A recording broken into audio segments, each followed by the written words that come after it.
20장에는 아람이라고 하는 나라가 하나 등장을 합니다. 20장 1절에 가니까 아람의 벤하닷 왕이 그의 군대를 다 모으니 왕 32명이 그와 함께 있어서 말과 병거들이 있더라. 이에 올라가서 사마리아를 에워싸고 그곳을 치며, 이제 벤하닷, 아람의 벤하닷이 이스라엘과 전쟁을 벌이고 있는 이야기가 나오고 있습니다. 아람의 수도는 다메섹입니다. 성경에 다메섹은 두 곳이 있습니다. 다마스커스라고 불리는데 두 곳 지명이 있고요. 이건 시리아의 다마스커스입니다. 하닷의 아들, 그래서 벤하닷입니다. 벤은 아들이라는 말이고요. 하닷은 신의 이름입니다. 바알과 맞먹을 정도의 힘을 가진 우레의 신입니다. 우르릉쾅쾅하는 우레의 신이 하닷입니다. 바알은 농사의 신이지요. 재미있는 신들의 싸움입니다. 베나닷 1세는 아사하고 싸움을 벌였고, 여기 나오는 베나닷은 베나닷 2세입니다. 아합하고 싸움을 벌이는데, 오늘 본문에는 자세히 나오지 않지만 그 옆에, 그러니까 이스라엘의 북쪽에는 아람이 있고요, 동쪽으로 가면 아수르가 있습니다. 이때 아수르는 아직 큰 나라가 되지 못한, 이제 막 생겨나고 있는 그런 형국의 나라였습니다. 역사에 보면 살마네셀이라고 하는 사람 때에 가장 아수르가 전성기를 맞이하는데, 그 바로 직전 역사가 20장입니다. 근데 그 큰 그림을 보지 못하고 그냥 아합하고 베나닷이 티격태격하고 싸움박질하고 있는 장면의 이야기예요. 근데 이 장면이 어느 정도로 긴 역사냐 하면 사실은 100년의 이야기입니다. 100년 동안 싸움박질을 하는데 100년을 몇 번 싸웠을까요? 셀 수 없이 많이 싸웠을 겁니다. 근데 그 중에 딱 두 차례의 전쟁이 20장에 적혀 있고, 나머지 한 번의 전쟁이 21장에 적혀 있습니다. 다음 주에 이제 마무리하는 이야기고요. 다음 주가 아니네요. 내년이네요. 내년에 마무리할 거고, 금년 마지막엔 두 번의 전쟁입니다. 100년에 걸친 전쟁 가운데 하나님이 딱 세 번의 전쟁에 관심을 갖고 있습니다. 그래서 이것은 역사책이 아니라, 열왕기라고는 되어 있지만 역사책이 아니라 그 역사 속에서 필요한 이야기 몇 개만 끄집어내가지고 내가 너희한테 지금 들려주고 싶은 이야기는 이거다라고 말하고 있는 편년체의 역사가 아니라, 역사를 쭉 일대기로 적은 역사가 아니라 기전체 역사라고 하는 이렇게 중요한 것만 뽑아서 말하고 있는 역사 대목입니다. 아수르라고 하는 나라가 막 생겨나기 시작할 때에 아수르는 늘 서쪽을 넘봅니다. 지금의 이란 지역이에요. 서쪽을 넘봅니다. 서쪽으로 가야 바다를 지나서 유럽으로 나갈 수 있거든요. 무역항을 확보하기 위한 거고, 또 반면에 애굽은 늘 북쪽으로 올라가야 됩니다. 아프리카가 너무 더워요. 그래서 조금 더 위로 올라가서 지중해로 나가는 항구를 확보해야 됩니다. 지금의 터키에 있는 시리아, 터키 밑에는 시리아, 수리아, 그 아람 지역은 자기네 땅덩어리 가지고는 거기가 산악지대라서, 터키 가보신 분들은 알지만 거기 산악지대거든요. 그래서 조금 더 밑으로 내려와서 이스라엘 땅에서 지중해로 나가는 항구를 확보를 해야 됩니다. 그 사이에 낀 것이 이스라엘이에요. 그러니까 사방에 있는 강대국들이 이스라엘 땅을 서로 차지하기 위해서 어쩔 수 없이 전쟁을 벌입니다. 교역로를 확보하기 위한 전쟁이에요.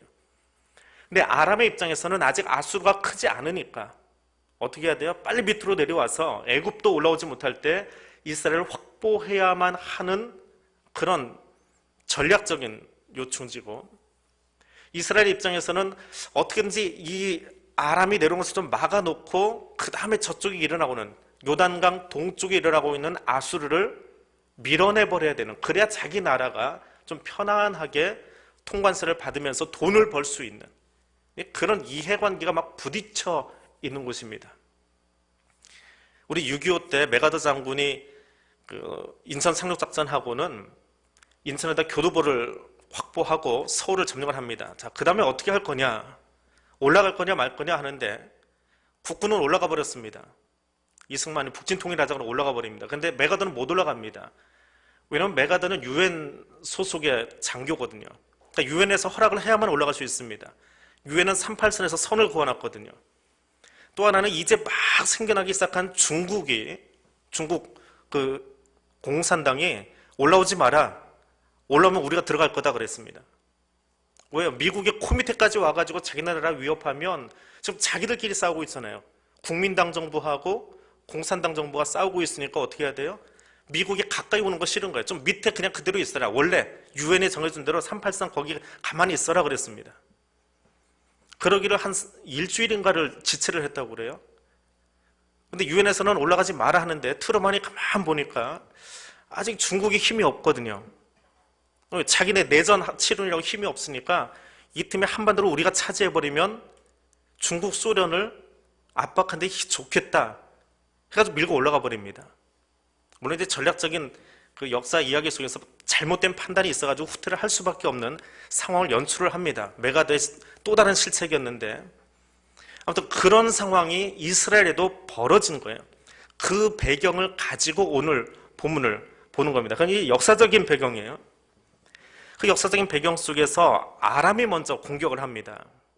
32명의 지방 영주들, 여기는 왕 30명이라고 되어 있는데 쉽게 얘기하면 지방 시족장들이에요. 그냥 고덕동에 동장 하나, 상일동에 동장 하나, 그걸 다 뽑아가지고 서울시장급이 쳐들어온 것 같은 그런 형국이 되어져 버린 겁니다. 자, 이렇게 쳐들어온 사람들이 사마리아를 포위합니다. 그런 전쟁을 먼저 벌이지 않았어요. 외교적으로 해결하는 게 가장 좋은 전쟁이에요. 군사를 동원해서 싸워가지고 뺏는 거는 서로 손해입니다. 사람도 죽고 땅도 엉망되고 성은 다 무너지고 복구하는데 시간이 몇 년이 걸리거든요. 그러니까 싸우지 않고 말로 이기는 게 좋은 거예요. 말을 잘 해가지고 서희가 올라가서 고려시대 서희가 올라가서 말 한마디로 강동 육수를 다 차지해버리지요. 그게 최고의 전쟁입니다. 자, 아합에게 와서 항복하라 이야기하니까 이 아람이 훨씬 강합니다. 군사력이나 땅덩어리나 무기나. 그러니까 아합이 깨갱하고는 그냥 고개를 숙여버립니다. 내 주 왕이여, 왕의 말씀같이 내 것은 다 왕의 것입니다 하고는 고개를 확 숙여버립니다. 싸움도 안 합니다. 물론 긴 전쟁의 후유증이긴 하지만 성경은 짤막짤막하게 넘어가요. 20장이 길긴 하지만 사실은 100년 전쟁의 후유증이거든요, 이것이. 이제 아람의 힘을 아는 거예요. 그래서 싸우지 않겠습니다. 베나닷이 가만 보니까 이스라엘이 싸울 의지도 없고 수도를 점령하려고 딱 포위했는데 그냥 100개 들고 나오니까 아이 잘 됐다. 그럼 이참에 아예 뭉개버리자. 그런 작전으로 나옵니다. 내가 내일 이맘때쯤 너희 성에 들어갈 거야. 그래서 내 아내, 내 자녀들 데려갈 뿐만 아니라 내가 마음에 드는 거는 다 가져갈 테니까 내놔라 그럽니다. 근데 아합이 100개 들고 항복했으면 좀 봐줘야 되는데 아니 베나닷이 너무 막무가내로 나오니까 이걸 어떻게 해야 돼요? 자기도 자존심이 있지. 이 오므리 왕조가 그렇게까지 막 빈약한 나라는 아니었거든요. 그러니까 장로들을 끌어 모아가지고 우리 싸웁시다. 교회 장로 아니에요. 나이든 원로 대신들을 모아가지고 우리 싸웁시다. 베나닷이 너무 막무가내로 나옵니다. 하고는 그 외교술에서 베나닷이 좀 교만하게 나왔던 것이죠. 그래서 전쟁을 시작하게 됩니다. 자, 그런데 13절에 가면 뜬금없이 한 사람이 등장을 합니다. 한 선지자가 이스라엘의 아합 왕에게 나아가서 이르되, 아합이 선지자를 초대한 적 없습니다. 아합이 왜 선지자를 안 불렀을까요? 바로 앞에 나오는 갈멜살 사건 이후에 아합하고 엘리야는 왼수지간이 되어버렸어요.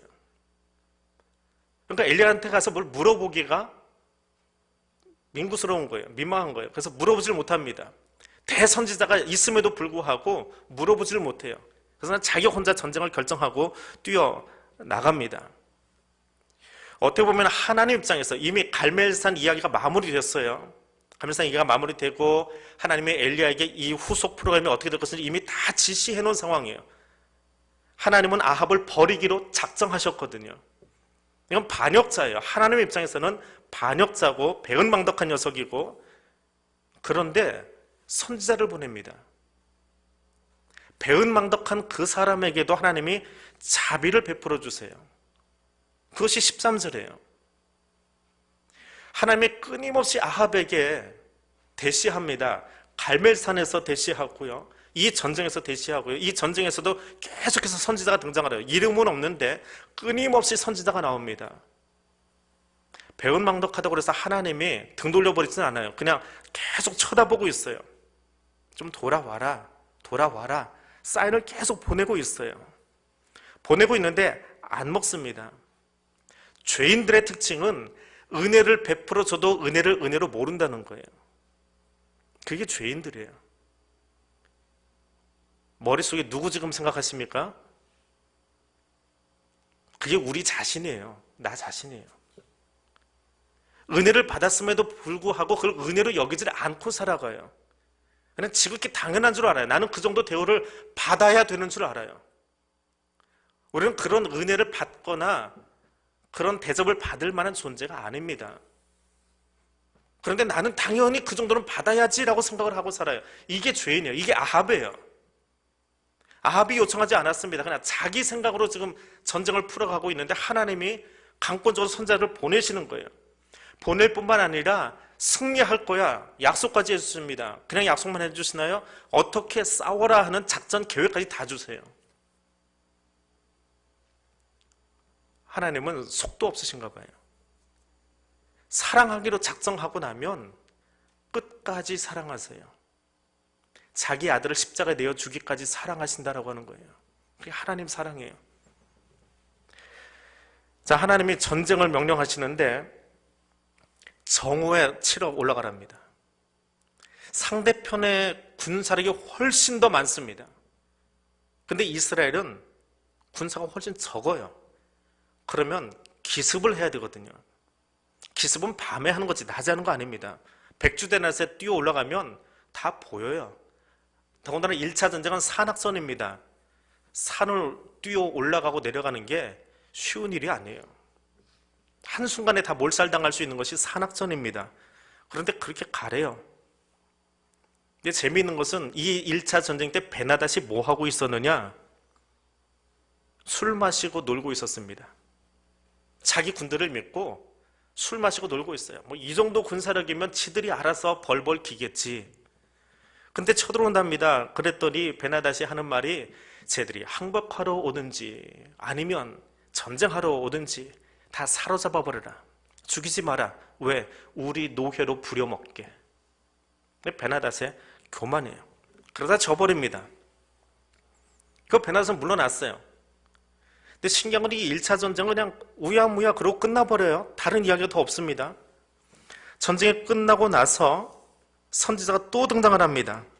22절에 가니까 13절에 나왔던 선지자가 22절에 그 선지자가 또 와요. 와가지고 왕에게 이야기합니다. 내년에 전쟁 한 번 더 있을 겁니다.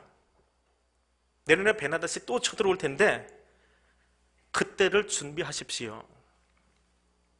근데 베나닷은 베나닷대로 돌아가서 또 머리를 이제 빙글빙글 돌립니다. 그리고 옆에는 신하들이 이야기를 해요. 베나닷한테. 이번에 우리가 진 이유가 있습니다. 산악전에서 졌어요. 왜 산악전에서 졌느냐? 저들의 신이 산신이기 때문에 그렇습니다.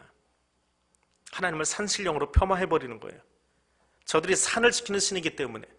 그러면 산을 지키는 신이니까 이기려면 어디 가서 싸워야 돼요? 평지 가서 싸우면 되겠죠. 산신이 평지는 지키지 못할 때니까. 하나님을 모르는 거예요. 우리가 산에서 지은 이유는 저들의 신이 산신이라고 자기들 스스로 확정해버린 거예요. 그리고는 이번엔 평지 가서 싸우자. 그 두 번째, 우리가 32명의 부족장들을 데리고 나가는데 이것들 데려가봤자 아무 소용없더라. 말만 뭐 지방의 호족들이고 장로들이지 전쟁은 하나도 모르는 것들이 말이야. 그러니까 이참에 그 사람들 권위 다 떨어뜨려 버리고 직분 다 뺏어 버리고 총독을 데리고 나가자. 내가 세운 총독들을 데리고 나가서 전쟁 치르자. 이게 두 번째 전략입니다. 세 번째는 이번 전쟁 때 잃어버린 말, 병거 1년 동안에 다 보충해라. 전차부대 새로 만들어가지고 기갑부대 새로 만들어가지고 사람으로 싸우지 말고 병거를 만들어서 우리말로 하면 다시 전쟁을 하는데 보병 가지고 싸우지 말고 전략무기 잔뜩 갖다 놓고 이번 연말에 일본의 F-35B라고 하는 미국 최신의 전투기가 일개 대대가 온답니다. 그 일개 대대만 떠도 북한이 난리가 날 텐데요. 그런 짝이에요. 그냥 전략 무기 다 갖다 모으자는 거예요. 그리고 무기로 한번 밀어붙여보자. 이게 베나닷의 마음이에요. 하나님은 철저하게 무시하고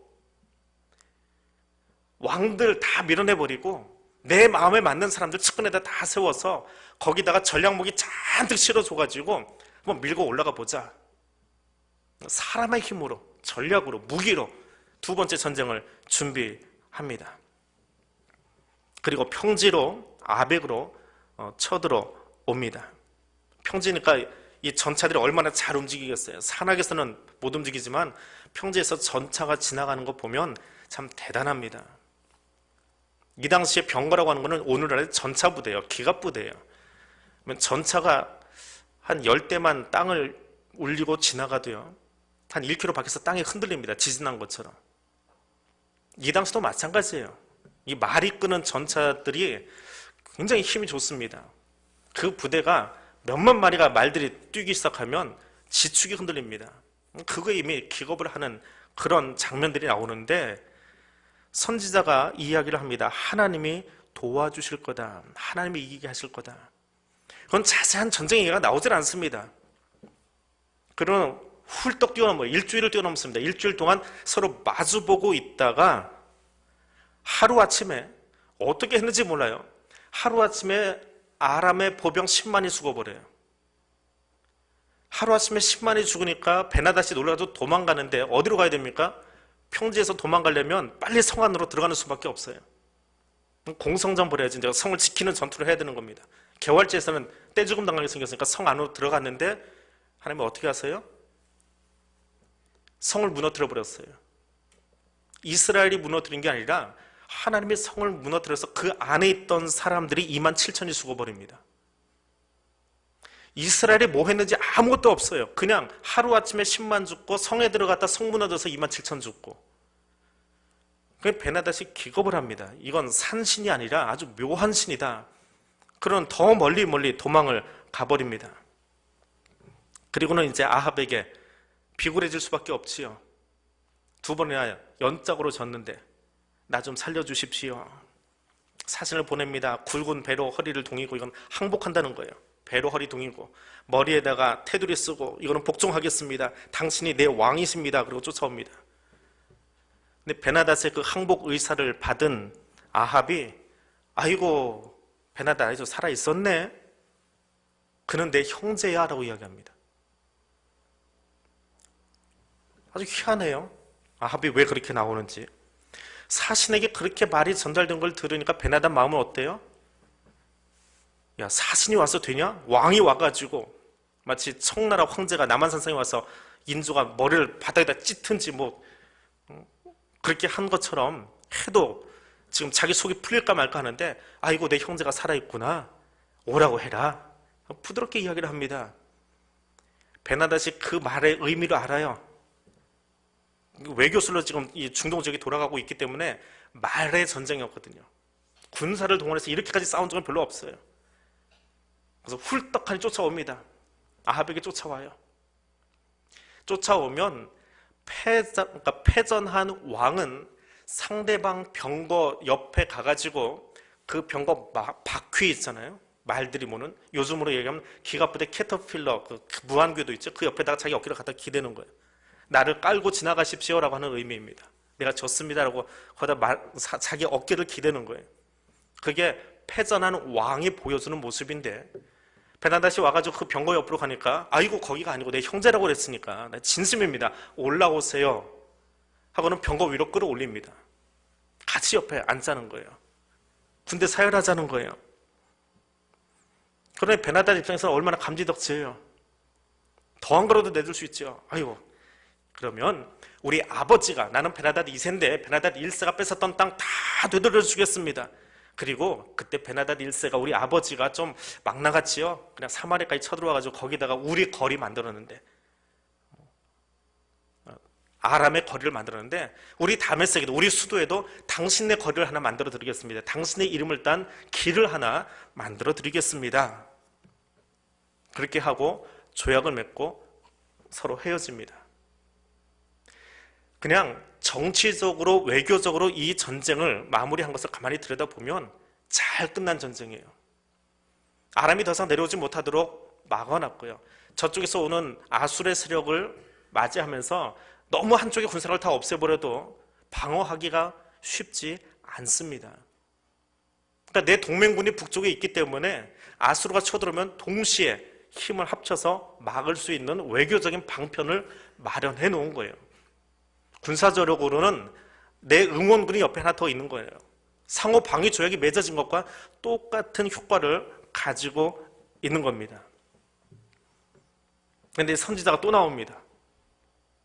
하나님의 입장은 다르다는 거예요. 뜬금없는 이야기가 나옵니다. 전쟁과 전혀 상관없는 이야기가 하나 등장을 합니다. 그것이 오늘 우리가 읽었던 본문이에요.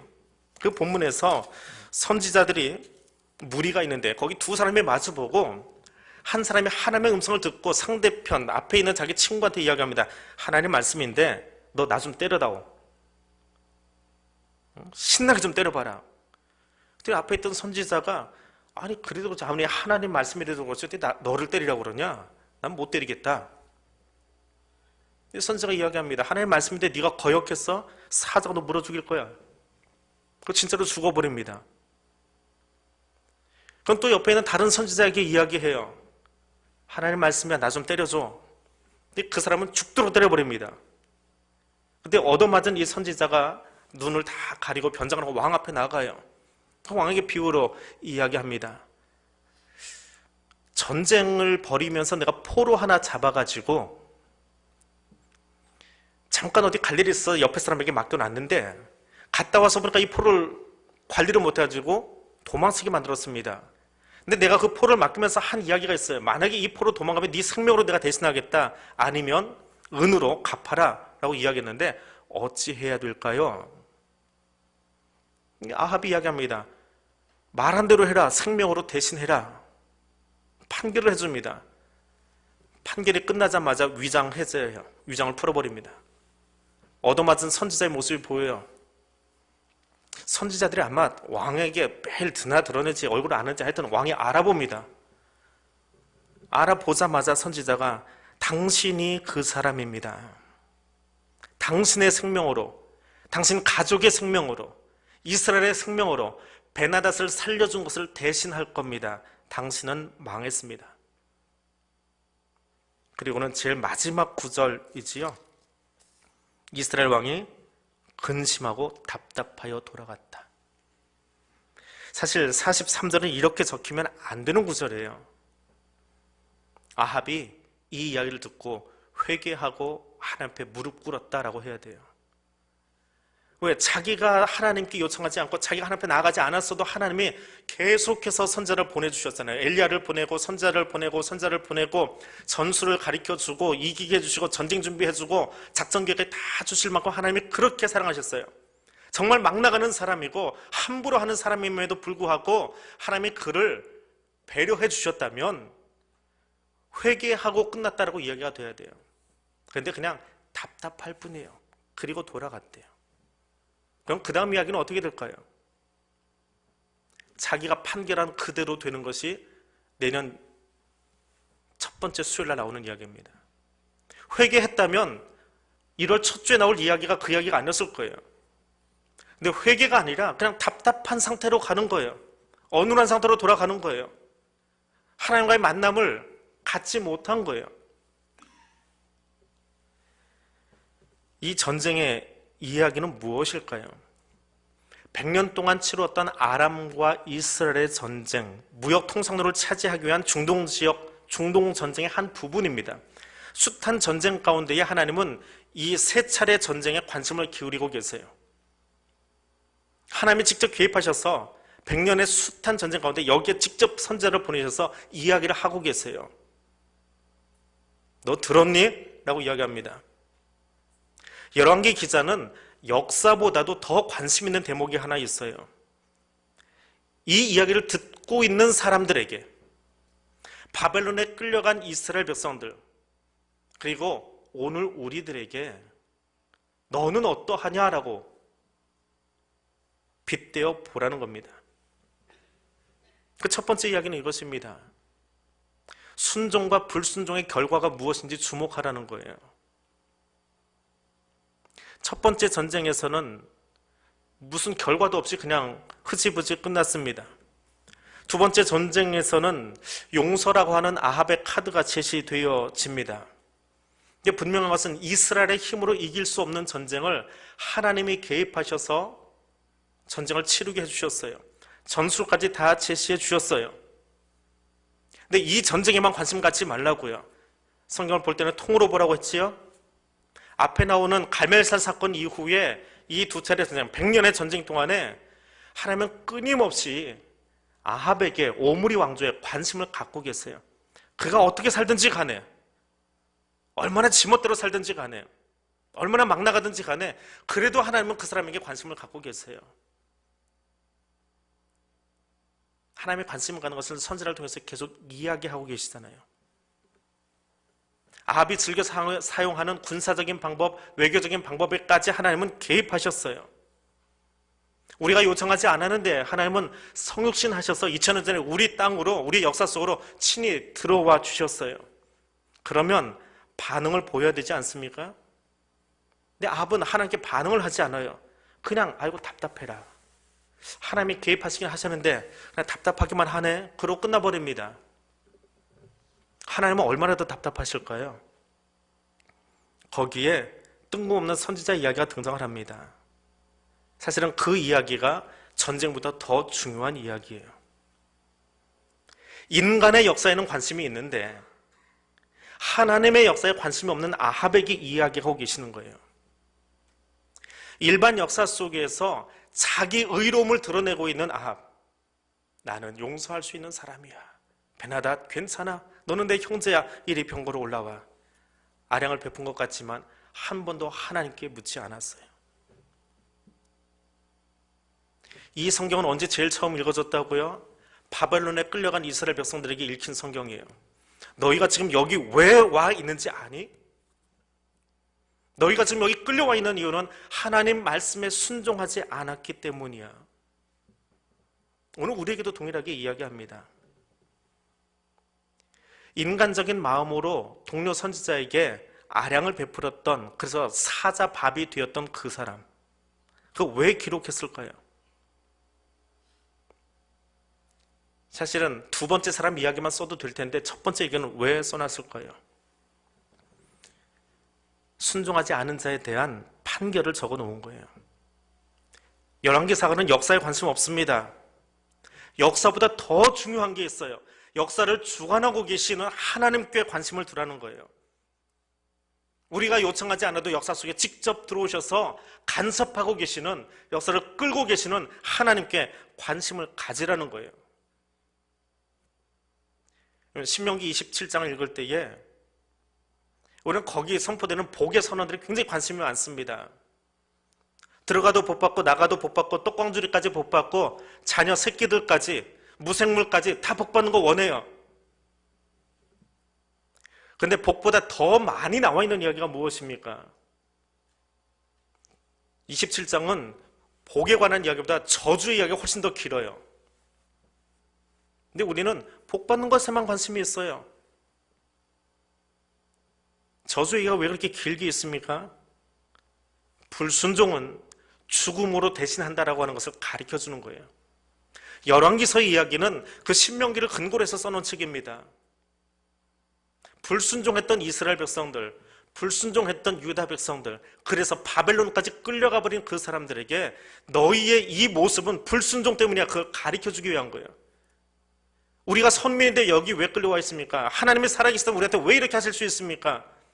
늘 하나님 탓하고 하나님 원망하고 내 의로움, 나는 의로운 자인데 왜 하나님 그렇게 하십니까? 라고 자기만 드러내고 있는 사람들에게 이미 신명기에서부터 이야기했던 것, 너희가 내 말에 얼마나 순종했느냐 물어보고 계시는 거예요. 2017년을 마무리합니다. 마지막 수요 기도회입니다. 이제 집사님 기도하신 것처럼 며칠 남지 않은 이 시간에 나는 하나님 앞에 얼마나 순종하면서 이 한 해를 지냈습니까? 하나님 말씀 앞에 얼마나 머리 숙이고 그 말씀대로 살아보려고 여기까지 왔습니까? 내게 주신 자리, 혹은 부모의 자리, 혹은 자녀의 자리, 혹은 직분자의 자리를 지키면서 그 자리를 통해서 하나님의 영광을 드러내려고 얼마나 노력했습니까? 그래서 교회 나오면 복 받는다라고 하는 기복신앙에 빠져 있지 마십시오. 불순종했을 때의 결과가 무엇인지도 두려움으로 바라볼 수 있어야 됩니다. 열왕기서는 그 이야기를 지금 주고 있는 거예요. 성경은 그 이야기 속에 역사를 풀어가고 있는 겁니다. 두 번째로 본문 속에서 주는 이야기는 교만하지 않도록 주의하라는 겁니다. 본문 속에 베나닷도 아합도 얼마나 교만하게 행동합니까? 베나닷은 하나님을 알지 못해서 산신이라고 부르고 있고요. 아합은 하나님이 직접 개입하셔서 그의 인생을 끌어가지고 계심에도 불구하고 전쟁이 끝난 뒤에 하나님께 영광 돌린 기록이 없습니다.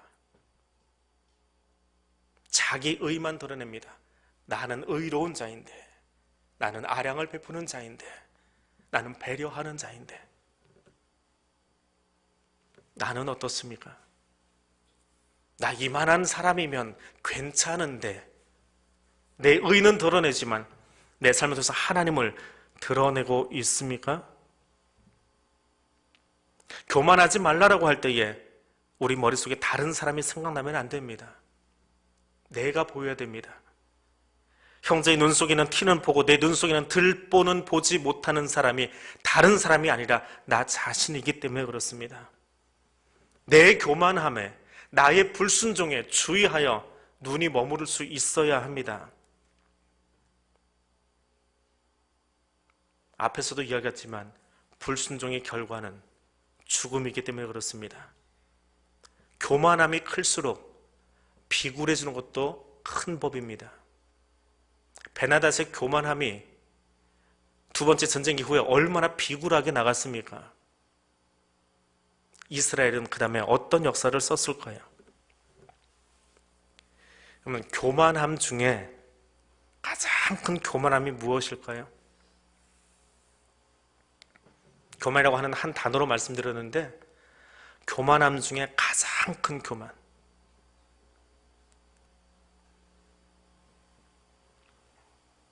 마귀가 하던 그 일입니다.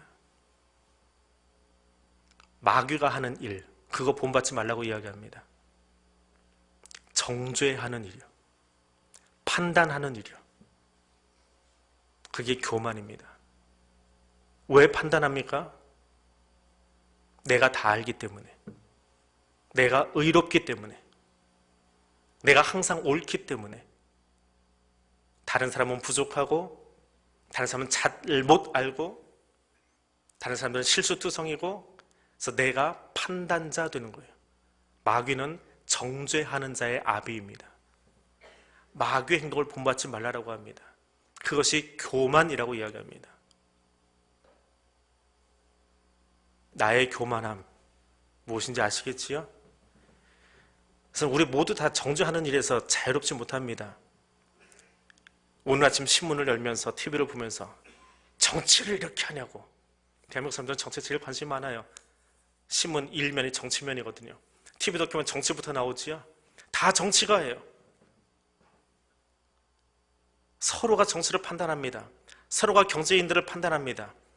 기업 하나도 운영해보지 못한 사람들이 기업가들이 하는 일을 가지고 쉽게 판단합니다. 한 번도 대사회봉사 해보지 못한 사람들이 사회를 향해서 쉽게 쓴 화살을 날립니다. 나는 한 번도 그 자리에 서보지 못했던 사람들이 전문가 집단 안에서 쉽게 판단해버립니다. 아니, 그런 큰일 빼놓고요, 나는 내 옆에 있는 사람에게, 내 가족에게 너무 쉽게 판단하고 정죄하는 일을 합니다. 그것이 교만이라고요. 그것이 마귀의 일이라고요. 교만하지 않도록 하라고 이야기하고 있습니다. 마지막으로 하나님의 일하심에 주목하랍니다. 여러분, 20장의 이야기만 딱 놓고 읽으면 아합 괜찮게 행동했어요. 그냥 정치가의 입장에서 보면, 외교가의 입장에서 보면 이것을 외교적으로 풀어본다면 잘 풀어놓은 일이에요. 중동의 그 혼탁한 정치를 잘 풀어놨어요. 20장만 보면. 근데 21장을 보고 22장을 보고 23장을 보면 아합이 똑똑한 것 같은데 그 눈이 팔레스타인에만 머물러 있어요. 교만하면 그거예요. 내가 다 아는 것 같았는데 아합의 눈이 어디 있어요? 팔레스타인 땅덩어리 있어요. 조금 더 넓게 봐서 저 위쪽에 아람까지 쳐다봤어요. 근데 어디를 못 봤어요? 요단강 건너편에서 이제 막 힘을 키우고 있는 저 아수르라고 하는 조그만한 국가가 얼마나 커질지를 보지 못한 거예요. 그럼 얼마나 많은 것을 준비하고 있는지 그들의 역사는 읽어보지를 못하는 거예요. 강을 건너가야 되기 때문에. 세계 역사를 놓고 보면 아람과 이스라엘이 싸우고 있는 100년 동안에 아수르가 얼마나 막강한 군사력으로 제국을 준비하고 있었는지 몰라요. 자기들끼리 싸우고 있느라고 옆에 나라가 커가는 걸 보지 못하는 거예요. 그게 내 눈이에요. 아합 같은 뛰어난 외교가가, 군사 전략가가 세계 정치를 읽지 못했어요. 우리의 한계예요. 내 한계를 인정하지 않으면 하나님 보이지 않습니다. 그래서 오늘 성경은 이렇게 이야기합니다. 하나님의 일하심에 주목하라고요. 등거리 외교를 하면서 힘의 균형을 맞추고 잘 풀어간 것 같지요? 아니요.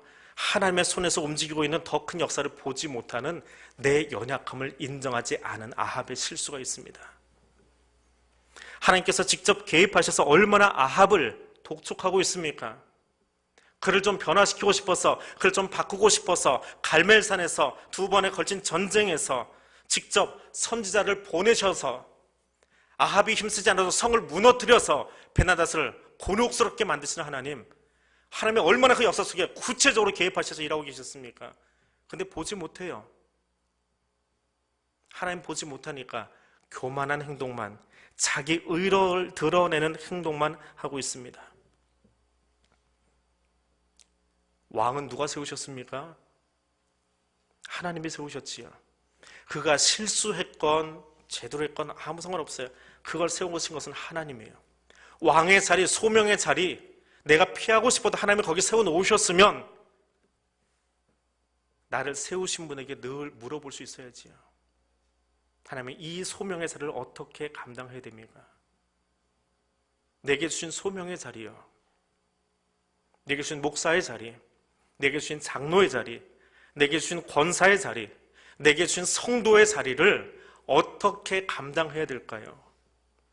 기왕의 소명을 부여하셨고 거기 세워놓으셨다면 어떻게 감당해야 될까요?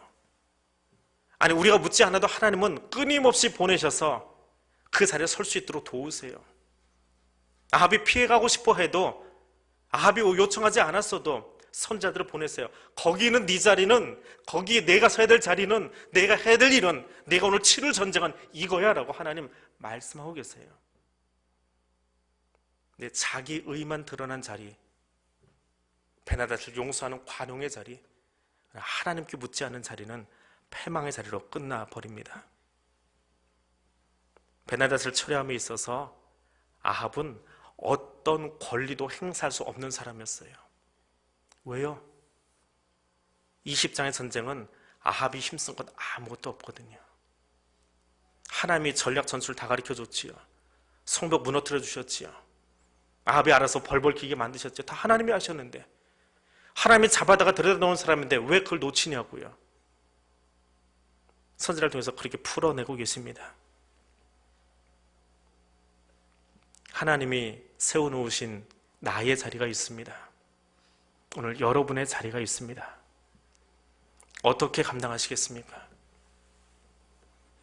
늘 두려움으로 하나님 앞에 서서 그분께 묻고 답을 구할 수 있는 사람 될 수 있기를 원합니다. 내 힘으로 여기까지 온 것 같은데 사실은 내 힘으로 걸어온 것 아닙니다. 내가 여기 서 있는 것 같은데 내가 선 것이 아니라 하나님이 세워주신 겁니다. 그러면 새벽에도 물었을지라도 이 시간 다시 물어보십시오. 내가 서 있는 자리에 대해서, 내가 감당할 직분에 대해서, 내가 마땅히 앉아 있어야 될 자리에 대해서, 여기 내가 앉아야 합니까? 여기 내가 어떤 마음으로 감당해야 됩니까? 이렇게 물으면서 이 한 해를 마무리하고 또 나의 남은 생애를 살아갈 수 있기를 원합니다. 우리 같이 본문 말씀 기억하면서 함께 기도하겠습니다. 에베네셀의 하나님, 여기까지 인도해 주신 것 감사합니다. 욕심 부리지 마십시오. 여기까지 인도해 주신 하나님의 은혜 감사합니다.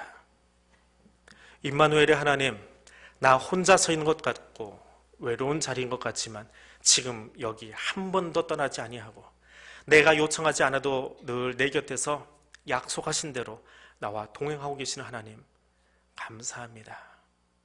2017년을 마무리하면서 이 두 가지의 감사로 저는 하나님께 올려드릴 수 있기를 원합니다. 함께 기도하겠습니다. 거룩하신 하나님 감사합니다. 아람과 이스라엘의 전쟁을 들었습니다. 전쟁보다 더 중요한 것, 그 역사를 이끌고 계시는 하나님, 마땅히 우리의 삶을 통해서 영광 받으시기를 원하시는 그 하나님의 이야기를, 그 하나님의 모습을 우리 여러분 보게 하시고 듣게 하여 주시니 감사드립니다. 내 힘으로 여기까지 온 줄 알았습니다. 내 의로 여기까지 달려온 줄 알았습니다. 내가 힘이 있어서, 내가 지혜로워서 여기까지 서 있는 줄 알았습니다. 내가 잘 배워서, 내가 뛰어나서, 내가 인정받아서 이 직분 감당하고 이 사명 감당하고 소명의 자리에 서 있는 줄 알았습니다. 그러나 하나님, 다시 한번 아합을 통해 연약한 나의 모습을 바라봅니다. 에베네셀의 하나님, 여기까지 도와주셨기에 2017년을 마무리하고 있음을 고백합니다. 임마누엘의 하나님, 약속하신 대로 지금도 나와 동행하고 계시기에 내가 여기 서 있음을 고백합니다. 그리고 땅 끝까지, 이 세상 끝날까지 나와 함께 하시마 약속하신 그 하나님으로 말미암아 오늘 감사하며 주 앞에 서 있음을 고백합니다. 주님 감사합니다. 2017년을 여기까지 인도해 주신 것을 인하여 감사드립니다. 나의 삶을 오늘 여기까지 인도해 주신 것을 인하여 감사드립니다. 내 힘으로 달려온 줄 알았는데 주님이 한 번도 나를 떠나신 적 없이 나를 눈동자같이 지켜주시고 나와 함께 하시며 하나님의 그 의로운 오른팔로 나를 안아주셨기에 오늘 내가 여기 있음을 고백합니다. 이 모든 것이 하나님의 이름을 고백하며 하나님께 합당한 영광을 올려드리기를 원합니다. 하나님께 최고의 것으로 예배드리는 예배자의 삶을 살아갈 수 있기를 원합니다. 그 주님이 그렇게 나를 살게 하셨기에 또 그것에 합당한 예배를 올려드리며 나아갈 수 있기를 원합니다. 주님 여기 우리와 함께해 주시옵소서. 계속해서 기도하겠습니다. 여호와 이레 하나님, 그 하나님께 합당한 예배를 드릴 수 있기를 원합니다. 하나님의 통치하심에 순종하는 자로 살아갈 수 있기를 원합니다. 여기까지 인도하신 것처럼 이날 이후의 나의 삶도 하나님께서 이끌어 줄 줄 알고 그 하나님께 온전히 나를 맡기를 원합니다. 이 기도 제목 가지고 함께 기도하겠습니다. 거룩하신 하나님, 여호와 이레 하나님께서 오늘 여기까지 나를 인도하시는 것처럼 또한 이끌어 주실 줄 알고 감사드립니다. 나는 갈 바를 알지 못하지만 모리아산에 오르게 하실 때에 믿음으로 아브라함이 그 산을 올라간 것처럼 하나님 그 이상을 바치라 할 때에 세상에 하나밖에 없는 그 아들을 칼을 들어 하나님께 드리려 했던 그 아브라함의 믿음처럼 오늘 나도 그렇게 하나님의 통치하심에 순종하는 자 될 수 있기를 원합니다. 여러 가지 이유로 변명하고 핑계하며 도망가지 않겠습니다. 하나님, 핑계할 만한 너무나 좋은 조건들이 다 갖추어져서 니느웨가 아니라 다른 곳으로 도망갔던 요나와 같이 살지 않겠습니다. 하나님의 통치하심에 순종하겠습니다. 순종할 때에 그 사명 감당할 수 있는, 그 소명을 감당할 수 있는 하나님의 지혜를 주시고 하나님의 힘을 주시고 능력 주실 줄로 믿습니다. 도망가는 힘이 아니라, 불순종의 능력이 아니라 하나님 감당할 수 없는 일조차도 하나님의 힘을 주시면, 하나님의 능력 주시면 그 사명 감당할 수 있도록 주님이 이끌어 주실 줄 알고 맡겨 드리기를 원합니다. 하나님께 그렇게 나를 드리기를 원합니다. 하나님의 통치하심에 순종하며 나아갈 수 있기를 원합니다. 여호와 이레 하나님께서 이미 더 좋은 곳으로, 더 아름다운 곳으로 우리의 삶을, 우리 교회의 역사를, 임종 역사를 이끌어 가 주실 줄로 믿고 맡겨드리며 나아갈 수 있기를 원하오니 성령 하나님 여기 우리와 함께하여 주시옵소서. 마지막으로 기도합니다. 하나님, 겸손한 신앙의 소유자가 될 수 있기를 원합니다. 마귀가 하던 교만의 자리가 아니라 겸손하게 주의 음성 듣기 위해서 귀를 열고 나아가는 사람 될 수 있기를 원합니다. 그리고 나의 삶을 통해서 오직 하나님의 영광만 드러나기를 원합니다. 하나님의 영광을 드러내는 삶을 살아갈 수 있기를 원합니다. 때때로 넘어지고 때때로 곁길로 나가려 할 때마다 아합에게 그리하셨던 것처럼 내게도 성령님 보내주셔서 늘 주님 앞에 설 수 있도록 성령님 나를 이끌어달라고 성령의 도우심을 구할 수 있는 시간 될 수 있기를 원합니다. 이 마지막 기도 올려드리고 자유롭게 기도하신 후에 돌아가시기를 바랍니다. 함께 기도하겠습니다. 거룩하신 하나님 감사합니다. 아합의 모습을 통해서 나를 다시 한번 돌아볼 수 있도록 인도해 주시니 감사드립니다. 바벨론의 포로로 끌려갔던 이스라엘 백성들을 향하여 말씀하시듯 오늘 우리를 향해서도 책망하지 아니하시고 나무라지 아니하시고 도리어 주의 말씀을 통하여 다시 한번 우리가 서야 될 자리, 내가 앉아야 될 자리를 알게 하여 주시니 감사드립니다. 겸손한 마음으로 주 앞에 서기를 원합니다. 마귀가 하던 교만한 자의 자리 서지 않겠습니다. 오만한 자의 자리에 앉지 않겠습니다.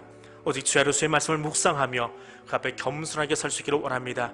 그리고 나의 삶을 통하여 하나님의 영광만 드러내는 자 될 수 있기를 원합니다.